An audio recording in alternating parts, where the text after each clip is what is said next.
Being a freelancer अपना एक experience आप लोगों के साथ शेयर करना चाहूँगा। ये गलती मुझ समेत बहुत से फ्रीलांसर्स करते हैं।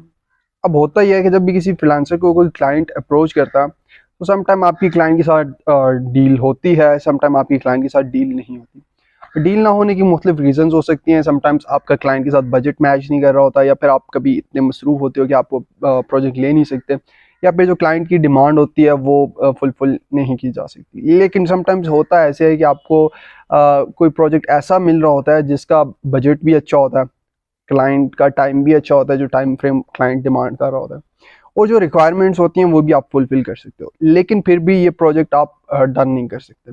ये चीज़ मेरे साथ भी ये प्रॉब्लम था। सो मैंने ये पैटर्न आइडेंटिफाई किया कि जो प्रोजेक्ट्स इस तरह से मेरे हाथ से निकल रहे हैं उनकी वजह क्या है। यही चीज़ मैं आपके साथ भी शेयर करना चाहूँगा और होपफुली आपके लिए भी फ़ायदेमंद रहेगी।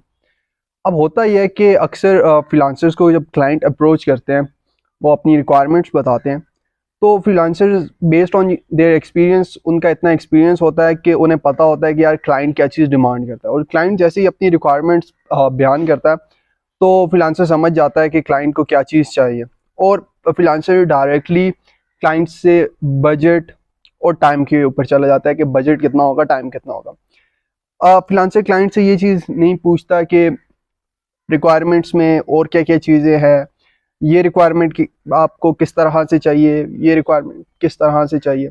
अब उससे होता यह है कि जो क्लाइंट है उसके ऊपर ये इंप्रेशन जाता है कि ये फ्रीलांसर रिक्वायरमेंट्स को इतनी ज़्यादा अटेंशन नहीं दे रहा, और क्लाइंट या आपसे कॉन्फिडेंस हट जाता है, और फिर वो क्लाइंट किसी दूसरे ऑप्शन की तरफ चला जाता है।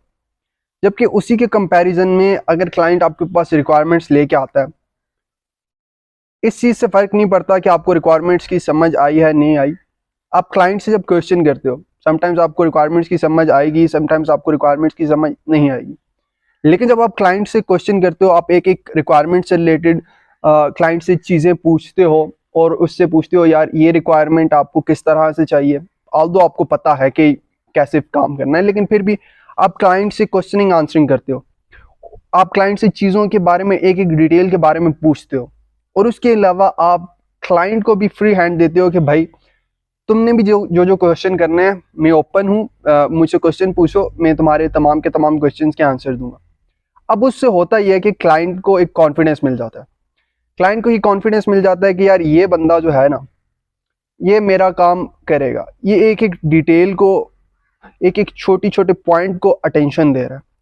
उससे क्लाइंट का आप पे कॉन्फिडेंस बढ़ जाता है, और जब आपका क्लाइंट का आप पे कॉन्फिडेंस बढ़ता है तो क्लाइंट का आपको प्रोजेक्ट देने का जो चांस है वो इंक्रीज हो जाता है, और फिर आपका क्लाइंट के साथ जो डील क्लोज करने के जो चांसेस हैं वो बहुत ज़्यादा इंक्रीज हो जाते हैं।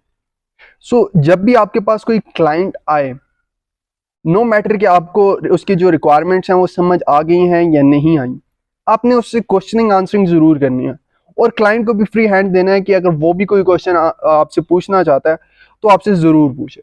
इससे होगा ये कि आपका जो डील क्लोजिंग का जो परसेंटेज है वो एकदम से बूस्ट होगी,